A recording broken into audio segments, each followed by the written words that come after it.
तो आज का वीडियो शुरू करने से पहले कुछ देख लो।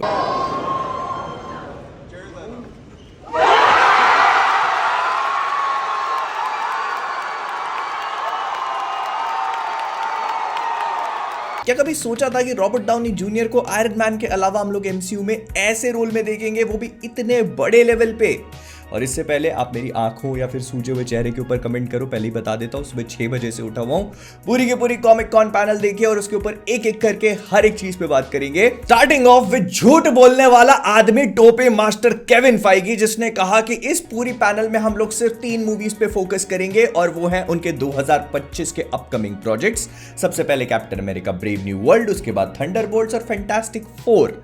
एंड ये सुन के मुझे लगा कि यार ऐसे तो नहीं चलेगा, इसके लिए मैं सुबह 6 बजे नहीं उठाऊं। And then they actually started doing it. वो वाली चीज नहीं, captain America brave new world की कास्ट को एक एक करके स्टेज पे बुलाना शुरू किया, जिसमें सबसे पहले टिम ब्लेक नेल्सन आए। उन्होंने अपने लीडर के कैरेक्टर के ऊपर कमेंट करना शुरू किया। उन्होंने बोला कि captain America brave new world जो है वो अपने विंटर सोल्जर तरह की रूट्स की तरफ वापस जाने की कोशिश कर रही है और उनके कैरेक्टर को लेकर वो काफी एक्साइटेड थे। He always wanted to return as the leader in MCU. 16 साल निकल गए, लेकिन फिर आते हैं जियानकार्लो एस्पासितो। उनके कैरेक्टर के बारे में हमको ये पता चलता है कि जो हम सोच रहे थे कि ये जॉर्ज वॉशिंगटन ब्रिज का रोल प्ले करेंगे, नहीं, he is actually going to play sidewinder, जो कि इस मूवी में दिखने वाली सर्पेंट सोसाइटी नाम की एक सुपर विलन्स की टीम होगी, जिनके सारे के सारे नाम सांपों से शुरू होते हैं। इसमें शायद सेथ रॉलिंस भी देखने को मिल सकते थे, ऐसा सुनने में आ रहा था।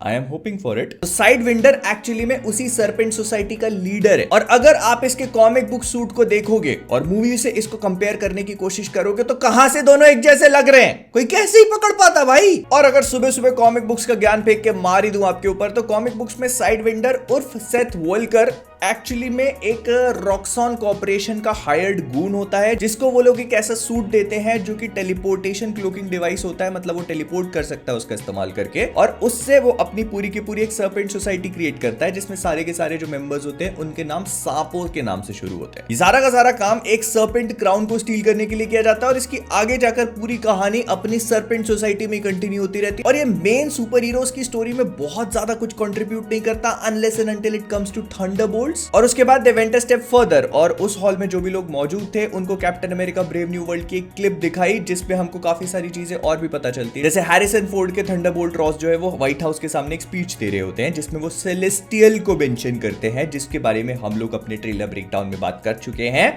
और साफ साफ वो ये कहते हैं कि सेलेस्टियल जो है वो एडमेंटियम से बना हुआ है, जिसका मतलब ये है कि अब फाइनली एमसीयू में ये लोग एडमेंटियम को इंट्रोड्यूस कर रहे हैं। तो एडमेंटियम टाइमुथ में है, जिसको ढूंढने का काम शायद थंडरबोल्ट रॉस इन सारे लोगों को देंगे और उसी के पीछे इतना सारा वॉर छिड़ रहा है। लेकिन उससे भी ज्यादा हमको ये पता चलता है इसी क्लिप के साथ में, थंडरबोल्ट रॉस व्हाइट हाउस के सामने ही रेड हल्क में ट्रांसफॉर्म हो जाते हैं। और ये चीज कंप्लीटली कोइंसाइड कर जाती है captain America brave new world के ट्रेलर में जो आखिरी शॉट देखा था हम लोगों ने, क्योंकि जैसा मैंने आपको बताया था कि वहां के चेरी ब्लॉसम्स देख के जापान में हो सकता है, तो ऐसा नहीं है। एक्चुअली में वो चीज गलत हो सकती है। मे बी वो सारी की सारी सीक्वेंस व्हाइट हाउस के सामने टेक प्लेस करियो, क्योंकि वहां पर भी ऐसे ही एक पार्क है जिसको कि पोटोमैक पार्क कहा जाता है, तो मे बी वो पूरी सीक्वेंस वहीं की हो। एंड फिर इसके बाद अगली मूवी थंडरबोल्ट्स की पूरी कास्ट स्टेज पे आती है और अपनी मूवी के बारे में कुछ कुछ बातें करना शुरू करते हैं, जिसमें से रेड गार्डियन बनने वाले डेविड हार्बर अपने पूरे सूट में आ जाते हैं। अपने साथियों से कहते हैं तुम लोग सूट अप नहीं करके आए क्या? लेकिन फिर हमको बताया जाता है कि वैलेंटीना का जो कैरेक्टर है वो पावर हंग्री है, पावर के लिए वो कुछ भी कर सकती है और इसी वजह से उसने थंडरबोल्ट्स की टीम भी क्रिएट करी है।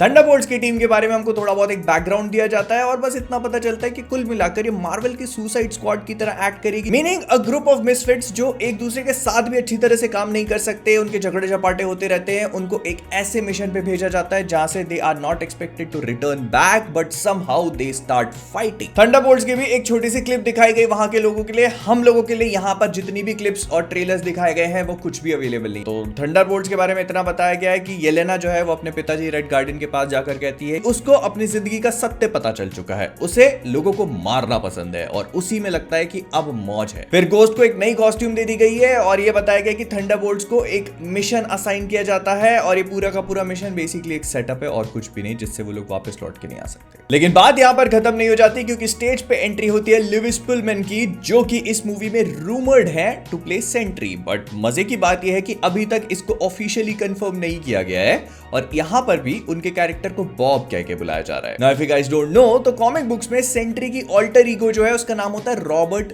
Reynolds.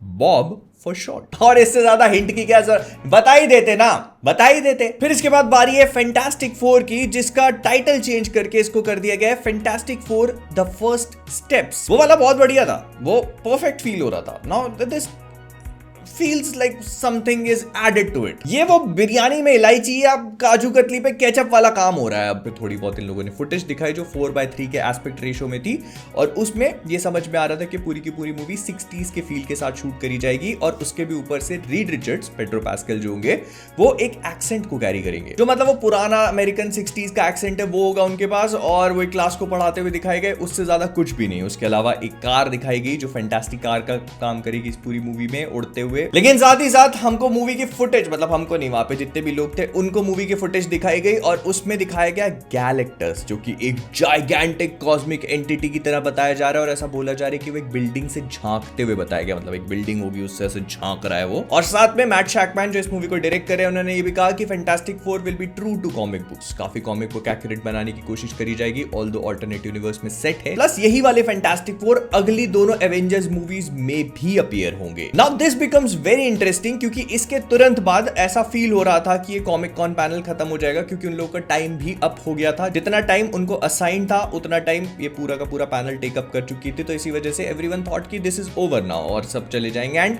It was kind of underwhelming, जो मैं आपको बता रहा हूं वो सुन के भी लग रहा होगा ये सारी चीजें तो हमको ऑलरेडी पता थी, नया क्या बता दिया तुमने। But then they went a step further, और हमको इस बात का रियलाइजेशन हुआ कि ओ अभी चीजें खत्म नहीं हुई हैं, क्योंकि इन लोगों ने रूसो ब्रदर्स को स्टेज पे बुलाया और अनाउंसमेंट किया कि अगली दोनों Avengers movies are going to be directed by the Russo brothers. और देखो, अगर आप रोस्ट टू अस देख चुके हो तो ये सारी बातें हम लोग वहां पे ऑलरेडी कर चुके हैं, बिकॉज बासी खबर है। बट इसके बाद उन लोगों ने मूवीज के नाम अनाउंस करने शुरू किए, जिसमें से एक तो एवेंजर्स सीक्रेट वॉर्स है, जो कि मई 2027 पे रिलीज होगी, लेकिन इसका भी लोगो उन लोगों ने पूरी तरह से चेंज कर दिया। और जब मैंने इसको पहली बार देखा तो I thought this looks weird, क्योंकि ये एक्चुअली में जो कॉमिक बुक्स का सीक्रेट वॉर्स वाला लोगो है उससे काफी ज्यादा क्लोजली रिजेंबल कर रहा था। और अगर आपको लास्ट वाला सीक्रेट वॉर्स का लोगो याद हो तो वो बहुत ही अलग था, but this one was actually very close to comic books, क्योंकि इनका कलर पैलेट ऑलमोस्ट सिमिलर है। तो मेरे दिमाग में सबसे पहले घंटी बजनी शुरू, मैंने कहा okay, are they going to do it? And then they went a step further, और उन लोगों ने एक्चुअली में अगली एवेंजर्स मूवी अनाउंस करी, जो इससे पहले आएगी, मतलब मई 2026 में, और उसका नाम है एवेंजर्स डूम्सडे। और मुझे बोलते बोलते भी गूज़बम्स आ रहे हैं, क्योंकि तब तक तो इन लोगों ने एक्टर भी अनाउंस नहीं किया था, they just announce the movie, और मुझे समझ में आ गया, सबको समझ में आ गया था कि ये किसके ऊपर होने वाली है। उन लोगों ने कैंग से पिवट मारा and they went for Doctor Doom, and it is pretty obvious, उसके लोगो से ही समझ में आ रहा है, नाम से समझ में आ रहा है, ग्रीन कलर का लोगो, इट लुक्स एब्सोल्युटली कूल। और फिर उन लोगों ने एक्टर को अनाउंस किया and everyone went crazy. And Robert Downey Jr. ने अपना मास्क उतारा, बोला लोगों से कि what can I say? I like playing complicated characters. And Doctor Doom right there is the most complicated characters of them all. लेकिन अब थोड़ा बहुत शौक जब अपडेट होने लगा है तो इसके बारे में बात कर लेते हैं कि क्या है ये, क्या मार्वल क्या करने की कोशिश कर रहा है, because doctor doom is a completely different identity, और वही दूसरी तरफ रॉबर्ट डाउनी जूनियर का Iron man was something else entirely. तो फिर इन दोनों चीजों को कंबाइन करके लोग बनाने की कोशिश क्या कर रहे हैं? तो देखो, ये चीज तो बहुत ही क्लियरली समझ में आ चुकी है कि मेन 616 का डॉक्टर डूम नहीं होने वाला।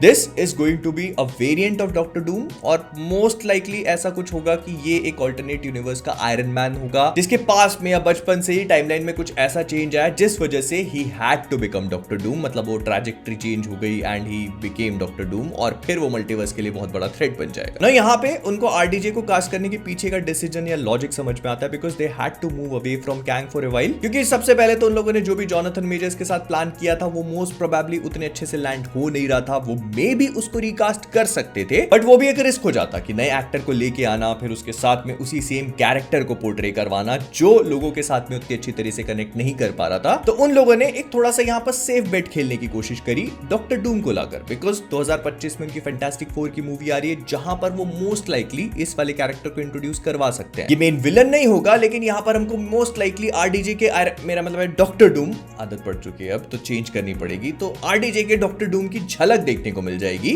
और फिर इसको लोग जल्दी से एवेंजर्स डूम्सडे में लेके भी आ सकते हैं विदाउट वेस्टिंग एनी टाइम, क्योंकि हम सभी लोग आरडीजे के आयरन मैन से तो कनेक्टेड थे ही, तो उनको ये ज्यादा बताने की जरूरत नहीं है कि ओ देखो ये नया विलन है और इसको ये वाला एक्टर प्ले कर रहा है और उसका बैकग्राउंड सेट कर रहा है। नहीं, ये विलन है, आ गया, डेंजर है, देखो एंजॉय करो, डॉक्टर डूम नाम है, आरडीजे प्ले कर रहा है। बट कहीं ना कहीं मैं ये भी पॉइंट आउट करना चाहूंगा कि I am also a bit sceptical about this entire thing, क्योंकि डॉक्टर डूम कॉमिक बुक्स में एक बहुत ही अलग कैरेक्टर है। वो विक्टर वॉन डूम है, वो आयरन मैन का कोई वेरिएंट नहीं है। वो लैटविरिया पे डिक्टेट करता है, उसके डूम बॉट्स होते हैं, उसके पास जाने में कोई भी सुपर हीरो एवेंजर कोई भी हो 4 बार सोचता है। And this kind of is not it when you speak about doctor Doom. हाँ, अब ये डिपेंड करता है कि आरडीजे के कैरेक्टर को लिखा कैसे जाता है। He has to be written extremely well. लोगों के दिमाग में से वो आयरन मैन की इमेज बिल्कुल ही निकालनी पड़ेगी, जो होना बहुत ज्यादा मुश्किल है, because you don't want people to root for Doctor Doom, you want people to root for Avengers. हम लोग थानोस के लिए रूट नहीं कर रहे थे, हम लोग एवेंजर्स की जीत की खुशी मना रहे हैं। यहाँ पर ऐसा नहीं होना चाहिए कि डॉक्टर डूम जीत के अपना बैटल वर्ल्ड बना रहा है तो लोग कह रहे हैं जश्न की तैयारियां करवाओ मामा। बढ़िया,